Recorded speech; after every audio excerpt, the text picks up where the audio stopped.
할렐루야. 오늘 말씀은 로마서 3장 27절부터 31절까지의 말씀입니다. 그런즉 자랑할 때가 어디냐? 있을 수가 없느니라. 무슨 법으로냐? 행위로냐? 아니라 오직 믿음의 법으로니라. 그러므로 사람이 의롭다 하심을 얻는 것은 율법의 행위에 있지 않고 믿음으로 되는 줄 우리가 인정하노라. 하나님은 다만 유대인의 하나님이시냐? 또한 이방인의 하나님은 아니시냐? 진실로 이방인의 하나님도 되시느니라. 할례자도 믿음으로 말미암아 또한 무할례자도 믿음으로 말미암아 의롭다 하실 하나님은 한 분이시니라. 그런즉 우리가 믿음으로 말미암아 율법을 파기하느냐? 그럴 수 없느니라. 도리어 율법을 굳게 세우느니라. 아멘. 할렐루야. 말씀 가운데 귀한 은혜가 저와 여러분의 있기를 소망합니다. 오늘은 10월의 초하루입니다. 어느덧 이제 9월이 가고 10월이 왔습니다. 특별히 오늘은 국군의 날인데요. 우리 성원 가족 중에서도 최경룡 장로님, 김기순 집사님, 막내 아들 수림이가 군 복무 중에 있습니다. 이제 올 말에 전역할 예정인데요. 무사히 군생활 마치고 전역할 수 있도록 위에서 기도해 주시기를 부탁을 드립니다. 오늘 말씀 보면은 믿음의 법도와 행위에 대해서 이야기하고 있습니다. 행위 중심의 신앙생활하는 이들이 있고요. 믿음으로 신앙생활하는 이들이 있습니다. 행위로 신앙생활한다는 것은 내가 했던 행동들, 내가 하나님을 위해 했다고 하는 헌신과 봉사, 여러 가지 일들을 생각하면서 신앙생활하는 것입니다. 이것은 나중에 공로신앙으로 변질될 우려가 있습니다. 자기가 했던 행위들을 돌아보면서 그 업적들을 통해 나 자신이 교만해질 수 있기 때문에 그렇습니다. 반대로 믿음으로 산다는 것은 이전 것은 돌아보지 아니하고 오직 내 앞에 놓여 있는 예수 그리스도의 푯대만을 바라보며 살아가는 신앙, 이게 믿음으로 사는 것입니다. 눈에 보이는 실상이 아니라 보이지 않는 그 실상을 바라보면서 살아가는 것이 이 믿음 신앙입니다. 믿는다고 하면서도 우리는 늘 과거를 반추하며 나 자신을 돌아볼 때가 있는 것이죠. 우리가 행위신앙, 공로신앙을 가질 때 가장 위험한 것이 교만한 것입니다. 자기 스스로도 모르게 하나님보다 나 자신을 높이고 내가 해온 업적들을 생각하면서 신앙이 공로신앙으로 변질될 우려가 있습니다. 그러한 분들이 되게 생각보다 많지요.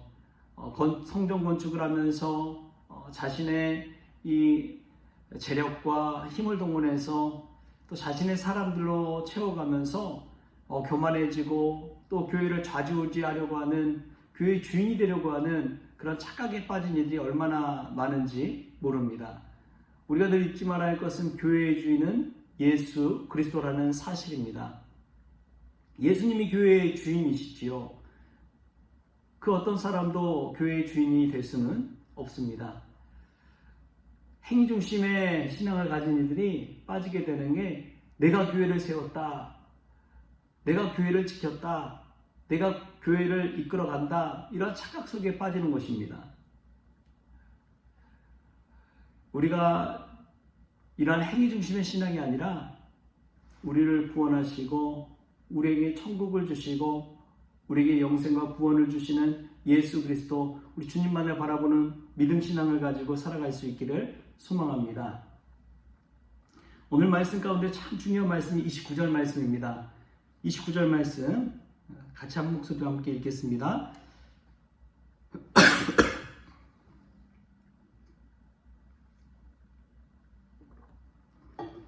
하나님은 다만 유대인의 하나님이시냐? 또한 이방인의 하나님은 아니시냐? 진실로 이방인의 하나님도 되시느니라. 아멘. 하나님은 온 인류의 하나님이십니다. 유대인의 하나님뿐만 아니라 이방인의 하나님도 되시는 분이시죠. 우리가 신앙생활하면서도 우리 교회가 최고 교회냐? 여러분, 아닙니다. 모든 교회는 주님의 몸 된 교회입니다. 이 사실을 잊지 말아야 됩니다. 우리 교단에 있는 교회만 교회냐? 그렇지 않습니다. 다른 많은 교회를 통해서 하나님께서는 역사하십니다. 성경에서도 보면 이러한 일들이 얼마나 많은지요. 특별히 구약 성경의 요나서를 보면은 그러한 사실을 깨달을 수가 있습니다. 니느웨 성읍을 위해서 요나 선지자를 보내려고 할 때 요나 선지자가 그 하나님의 명령을 거부하잖아요. 그래서 욥바로 내려갔더니 다시스로 가는 배가 있어서 타고 가서 풍랑을 만나 바다에 던져져서 물고기 뱃속에 3일 동안 있다가 극적으로 구출되게 됩니다. 그리고 와서 니느웨에 가서 회개하라고 하는 하나님의 말씀을 전하죠. 그러자 그 말씀을 듣고 아래에 있는 사람들, 또 왕위에 있는 사람들, 또 가축까지 베옷을 입고 회개하는 역사가 일어납니다. 그것을 보고 요나가 또 실망해요. 그런데 그 요나에게 하신 말씀이 있습니다. 내가 니느웨에 있는 12만 명과 가축들도 얼마나 많은데 내가 어찌 이들을 아끼지 아니하겠느냐. 하나님께서 그렇게 말씀하신 것이죠.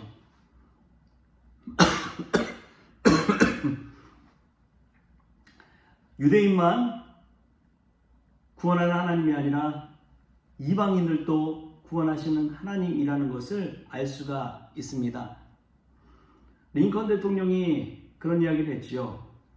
어느 날 참모들이 찾아와서 미국의 남북전쟁이 벌어지는 정말 절체절명의 순간에 찾아와서 대통령님, 하나님께서 우리 북한편에 서게 해달라고 같이 기도해야 되지 않겠습니까?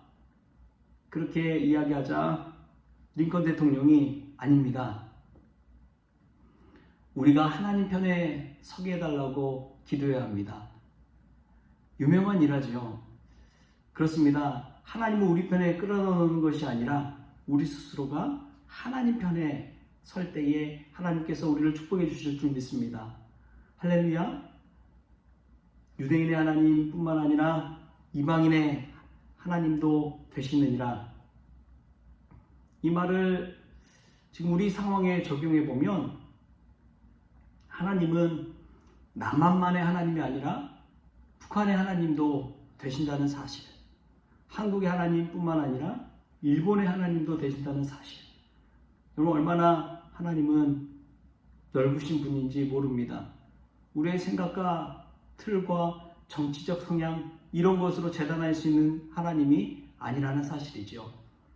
우리가 이 사실을 깨닫고 우리가 하나님 편에 서는 지혜로운 성도들이 다 될 수 있기를 주신 예수님의 이름으로 축원합니다.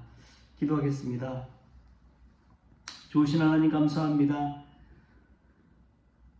우리가 신앙생활을 하면 할수록 믿음을 따라 사는 것이 아니라 행위와 공로신앙에 빠져가는 것을 보게 됩니다. 주님, 교만하지 않게 하여 주시고 우리가 행한 것들 돌아보지 않게 하시고 오직 믿음으로 예수 그리스도의 표대를 바라보며 살게 하여 주시옵소서. 주님, 무엇보다도 하나님은 이방인의 하나님도 되시는 하나님이심을 깨닫게 하시니 감사합니다. 나 자신의 가치관과 이 생각을 가지고 하나님을 재단하지 않게 하시고 우리가 하나님 편에 서는 그 신앙으로 살아갈 수 있도록 주님 축복하여 주옵소서. 감사하며 예수님의 이름으로 기도옵나이다. 아멘. 우리 주기도문으로 오늘 새벽기도를 마치겠습니다. 하늘에 계신 우리 아버지여, 이름이 거룩히 여김을 받으시오며 나라가 임하시오며 뜻이 하늘에서 이루어진 것 같이 땅에서 이루어지이다. 오늘 우리에게 일용할 양식을 주시옵고 우리가 우리에게 죄진 자를 사하여 준 것 같이 우리 죄를 사하여 주시옵고 우리를 시험에 들게 하지 마시옵고 다만 악에서 구하시옵소서. 나라와 권세와 영광이 아버지께 영원히 있사옵나이다. 아멘.